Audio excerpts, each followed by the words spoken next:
पूर्व महिला व बाल विकास मंत्री तथा अजमेर दक्षिण की विधायक श्रीमती अनीता बघेल ने राजस्थान विधानसभा में अजमेर से जुड़े विभिन्न मसलों को उठाया।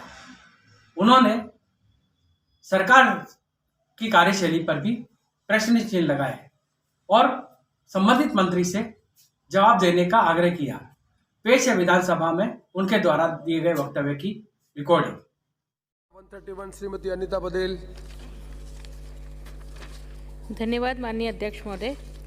माननीय अध्यक्ष महोदय, आपके माध्यम से माननीय मंत्री महोदय का अजमेर दक्षिण में जिला कलेक्टर द्वारा ग्राम दौराई के खसरा नंबर 1494 और 1495 की 40 बीघा 11 बिस्वा भूमि राजस्थान राज्य औद्योगिक विकास विनियोजन निगम लिमिटेड को औद्योगिक क्षेत्र के विकास के लिए आरक्षित की गई थी। लंबे न्यायिक विवाद आप खाली मेंशन इट 131 में ध्यान आकर्षित, दैट्स ऑल। तो इस विषय की ओर मैं माननीय मंत्री महोदय का ध्यान आकर्षित। मंत्री जी, राज्य सरकार के ग्रुप 1 विभाग के आदेश क्रमांक F6 फॉर उद्योग 1/78 दिनांक 3/6/1991 के द्वारा ग्राम दौराई तहसील अजमेर में औद्योगिक क्षेत्र की स्थापना हेतु खसरा नंबर 1494 एवं 1495 की कुल भूमि 40 बीघा 11 बिस्वा 10 बिस्वांसी 6.568 हेक्टेयर का आवंटन निगम के पक्ष में किया गया। उक्त भूमि की प्रीमियम की राशि रुपये 14.20 लाख निगम द्वारा दिनांक 1/1/1992 को राजकोष में जमा कराने के पश्चात भूमि का कब्जा निगम द्वारा दिनांक 22/1/1992 को प्राप्त कर लिया गया। उक्त भूमि के संबंध में लंबे न्यायिक विवाद के वर्ष जनवरी 2021 में निस्तारण के पश्चात मौके पर राजस्व अधिकारियों द्वारा सीमांकन किए जाने के पश्चात क्षेत्र का विस्तृत सर्वे किया गया। सर्वे के अनुसार 6.32 हेक्टेयर भूमि का संशोधित लेआउट प्लान तैयार किया जाकर 500 वर्ग मीटर से 1500 वर्ग मीटर तक के 37 औद्योगिक भूखंडों का नियोजन किया गया। उक्त 37 भूखंडों में से कुल 14 भूखंड अतिक्रमण रहित 0.98 हेक्टेयर जिनके सामने सड़क निर्माण का कार्य पूर्ण हो चुका है। निगम द्वारा ई नीलामी में 2 औद्योगिक भूखंडों का आवंटन पत्र जारी किया जा चुका है।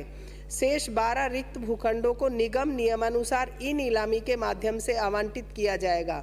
शेष अतिक्रमित 5.34 हेक्टेयर भूमि पर अवैध रूप से किए गए आवासीय अतिक्रमण को नियमित किए जाने का वर्तमान में रिको डिस्पोजल ऑफ लैंड रूल्स 1979 में कोई प्रावधान नहीं है तथा साथ ही अतिक्रमित भूमि राज्य सरकार को समर्पित किए जाने का कोई प्रस्ताव रिको में विचाराधीन नहीं है।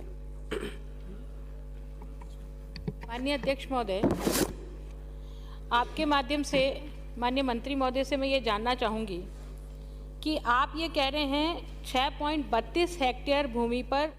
माननीय अध्यक्ष महोदय, आपके माध्यम से माननीय मंत्री महोदय से मैं ये जानना चाहूँगी कि आप ये कह रहे हैं 6.32 हेक्टेयर भूमि पर आपने प्लॉटिंग का योजना बनाई है, लेकिन 6.32 हेक्टेयर में से मात्र 0.9 हेक्टेयर भूमि ही आपको वहाँ उपलब्ध है। बाकी 5.34 हेक्टेयर भूमि पर आवासीय कॉलोनी बसी हुई है, जिसमें आपने जवाब में लिखा है कि 100 परिवार वहाँ रह रहे हैं। वहाँ पर सड़क, नाली, बिजली, पानी जैसी मूलभूत सुविधाएं नगर निगम अजमेर विकास प्राधिकरण द्वारा उपलब्ध कराई गई हैं और जिन्होंने भूखंड लिए हैं उन्होंने रीको से ये भूखंड नहीं लेकर के जो भू माफिया हैं उन्होंने औने पौने दामों में इन गरीब लोगों को भूखंड दिए हैं। तो ऐसे 100 परिवार वहाँ बसे हैं।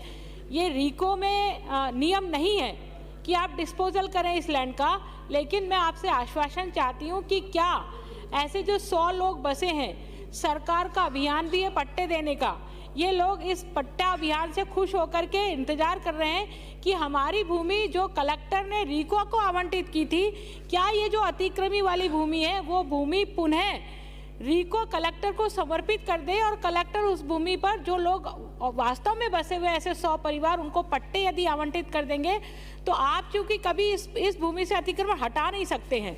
100 परिवारों को हटाना किसी भी शासन प्रशासन के लिए बहुत मुश्किल होता है, इसलिए 100 परिवार तो वहाँ से हटाए नहीं जा सकते। तो क्या आप ये भूमि वापस कलेक्टर महोदय को सुपुर्द करके इस पर पट्टे दिलाने की कार्रवाई कर सकते हैं, या जिला कलेक्टर को सपुर्द कर दे तो आगे जिला कलेक्टर को हम निवेदन कर लें कि वो पट्टे देने का काम करें। अन्य मंत्री। सम्मानीय अध्यक्ष महोदय, रीको इस जमीन का पेमेंट भी कर चुका है, पैसे से ली है रीको ने। दूसरी बात, जो माननीय सदस्य की जो भावना है वो ये भावना है कि जो भी परिवार वहाँ बसे हुए हैं और इतने वर्षों से उनको सारी सुविधाएं अवेलेबल करा दी गई है। माननीय सदस्य ने कहा कि हमारी सरकार की भी मंशा है इस तरीके की कि किसी का घर उजाड़ा नहीं जाए, और हम जो पट्टे देने का जो अभियान हम चलाते हैं उसी भावना को दिल में रखते हुए, जैसे इतने जो भी प्रकरण हैं जहाँ इतने वर्षों से रह रहे हैं, हम किसी को उजाड़ने का काम नहीं करेंगे। माननीय मुख्यमंत्री जी की भावना, सरकार की भावना को ध्यान में रखते हुए ऐसे परिवारों का सर्वे करा करके रीको नहीं, हम प्रशासन को या नगर निगम या नगर पालिका या ग्राम पंचायत जिस भी एरिया में आते हैं उनको वहाँ हैंडओवर कर देंगे, वो उनको पट्टा देने का काम करें। श्रीमती अनीता बदेल। प्रश्न संख्या 254। माननीय अध्यक्ष महोदय, आपके माध्यम से माननीय सदस्य को बताना चाहता हूं, खंड 1, वर्तमान में प्रदेश में निजी खेल एकेडमी निर्माण हेतु निवेशकर्ताओं को प्रोत्साहन देने का कोई प्रस्ताव विचाराधीन नहीं है। खंड 2, जी हां, अजमेर विकास प्राधिकरण से प्राप्त सूचना के अनुसार निजी खेल एकेडमी निर्माण हेतु east point school society Ajmer का स्पोर्ट्स कॉम्प्लेक्स हेतु 3.5 बीघा भूमि आवंटन करने का आवेदन पत्र अजमेर विकास प्राधिकरण को प्राप्त हुआ, जिस पर अजमेर विकास प्राधिकरण का पत्र क्रमांक 1987 दिनांक 19/5/22 द्वारा उक्त स्पोर्ट्स कॉम्प्लेक्स हेतु भूमि आवंटन के संबंध में दिशा निर्देश मार्गदर्शन भिजवाने हेतु नगरीय विकास विभाग को लिखा गया। नगरीय विकास विभाग द्वारा अपने पत्र क्रमांक 76/2022 दिनांक 18 जनवरी 23 द्वारा अजमेर विकास प्राधिकरण को अवगत करवा दिया है कि भू आवंटन नीति 2015 में खेलकूद मैदान अथवा स्पोर्ट्स क्लब के लिए कोई प्रावधान नहीं किए गए। माननीय अध्यक्ष महोदय, आपके माध्यम से निवेदन करना चाहूँगी, जिस तरह से सरकार खेलों को बढ़ावा देना चाहती है, ये भू आवंटन नीति 2015 में पूर्ववर्ती सरकार द्वारा बनाई गई थी।